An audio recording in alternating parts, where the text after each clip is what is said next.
welcome back to another Maker Monday video with the President James K. Polk State Historic Site. My name is Kate, and today we are going to be doing some paper weaving inspired by Kente cloth.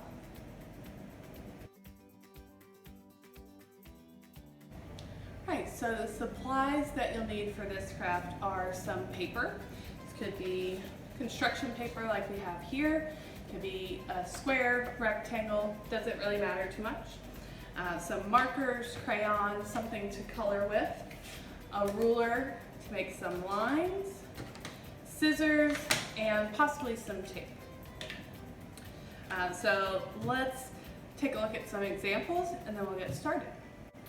Alright, so I've got some examples here that some volunteers and some kids that were at an event we had last year made. Some of them use markers, some use crayons, and some of them used stamps. So you can use any of those. As you take a look at the examples, it's a good time to talk about what exactly Kente cloth is. So this is a particular style of woven cloth that's made in West Africa.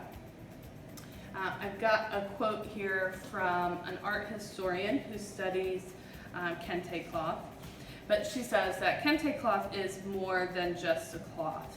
It's an iconic visual representation of the history, philosophy, ethics, oral literature, religious beliefs, social values, and political thoughts of West Africa.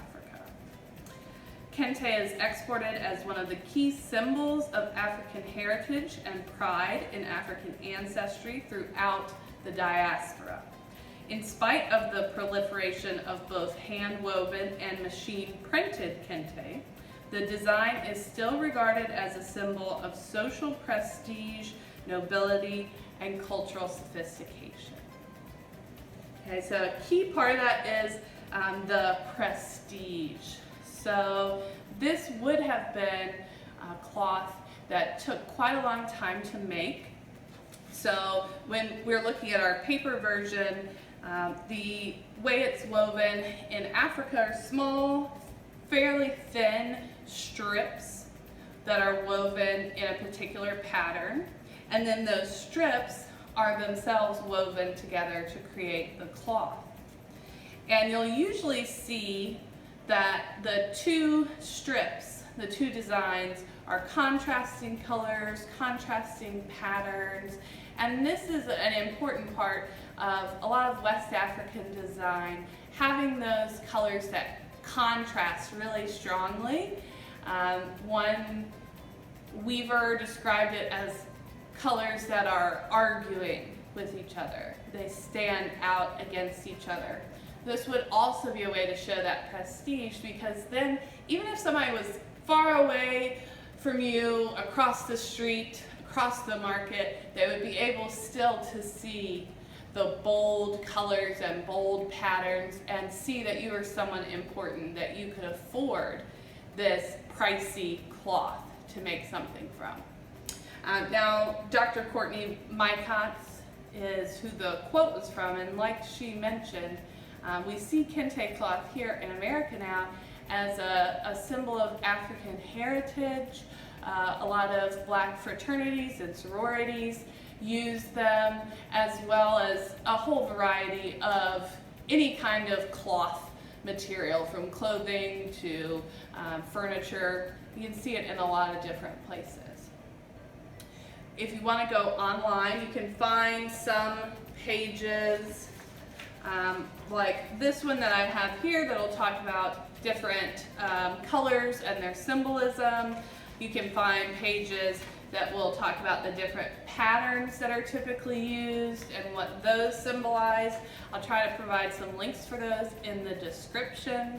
And if you like, you can try to copy some of those designs, give your paper weave a little bit more meaning.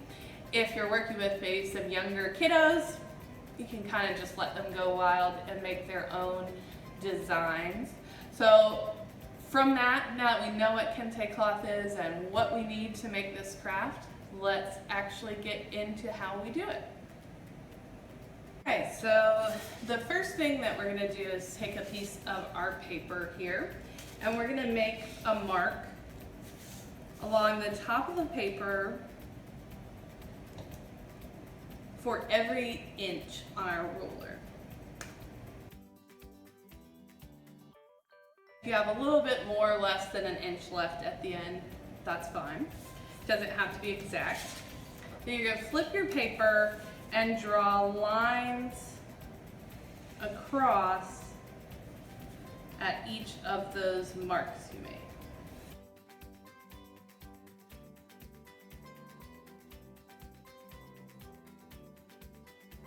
Got one here. That's what it looks like after we've got our lines. You're going to line two pieces of paper like this. So I've already got one here. I've decorated each of those rows. So going all the way across, do one type of decoration. It could be one of those that are inspired by actual Kente cloth, or it might just be something that you come up with your own creative mind. And you're going to do that for two pieces of paper. And then what you're going to do is, got one here that I already cut along each of those lines. But when you get to the top, don't cut all the way through. That way it kind of stays together. Almost looks like a little hula skirt here. Now, that's what you do with one piece. Then with the other piece, you can cut the strips out all the way.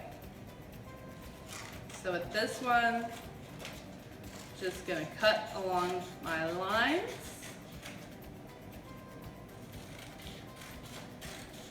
And we won't make you sit all the way through this, but you can see what you end up with are these little strips of patterned paper.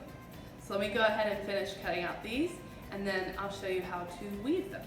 Okay, so you get a better idea of this. It's a little bit hard to explain without showing you. So with our piece here, we're going to lift up one, slip in our free strip, okay, and then you're going to alternate.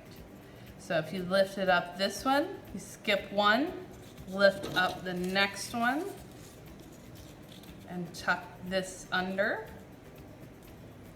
Okay, skip one, lift up the next one, and tuck your strip under. Do one more here, and tuck it under. Okay. So then you can kind of slide it around.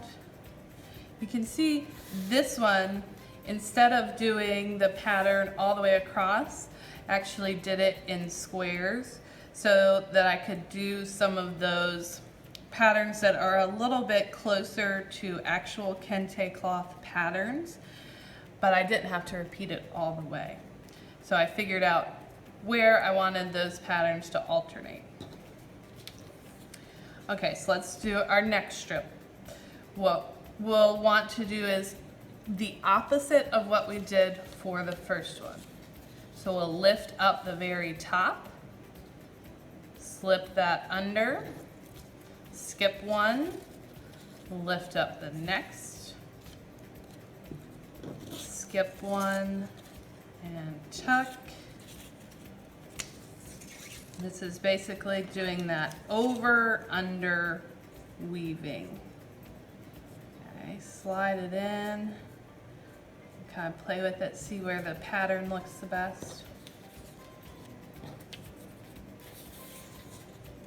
Do this again. We'll go back to that first pattern where we lift up the second,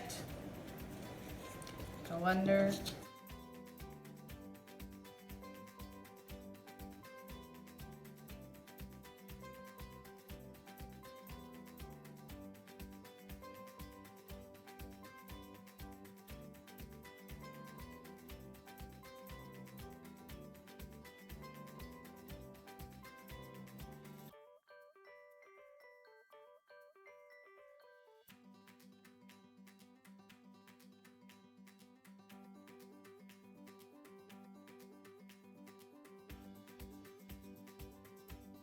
Depending on how large your strips were, if you have extra space on this side, you can fold that over and that will help hold it in place. What I'm going to do is flip this over, and you can see our checkerboard pattern here on the back. I'm going to take my tape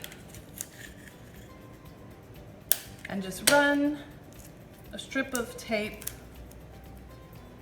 along the back here so that last piece we did doesn't come out, stays right in place.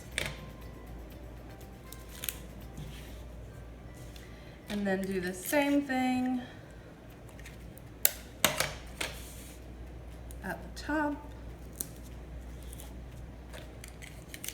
and the bottom.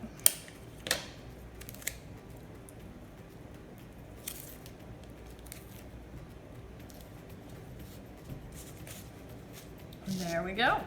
If you want, you can add tape underneath your end ones. If normally, you can see on some of these where they stay down a little bit better, but just because mine's a little extra fat on the end, it's not quite laying down.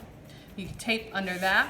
This end, you can either, since you don't have a piece woven here, you could color in these gaps, or you can just simply fold it over that extra. Then you just got your pattern.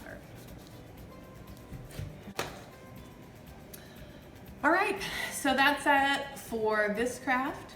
Hope you have fun giving it a try. If you do, send us some pictures. We'd love to see those. It's a great way to just be really creative while also learning about traditional African art and design, which has, of course, influenced a lot of American and African American art and design that we see all around us now. If you have any comments, you can leave those below. Questions as well. You can also find us online at jameskpolk.net, and from there you can find links to all of our social media pages, Facebook, Twitter, Instagram. We are all over. Now, one of the reasons I was inspired to share this craft with you this week is because the Department of Natural and Cultural Resources here in North Carolina is doing a series of challenges all throughout the summer called Discover Summer NC. So I'll add a link in the description to the main page for that. But you can also search for that hashtag on social media and you'll find a bunch of different North Carolina connections. This week's theme is art. So if you're looking for the last week of June in 2020, you'll see a lot of different artists and art in North Carolina, as well as some crafts and activities to keep you busy this summer. There will probably be some more videos coming up that will go along with the different challenges. There's a new theme every week, so we'll probably have some more fun for you on that.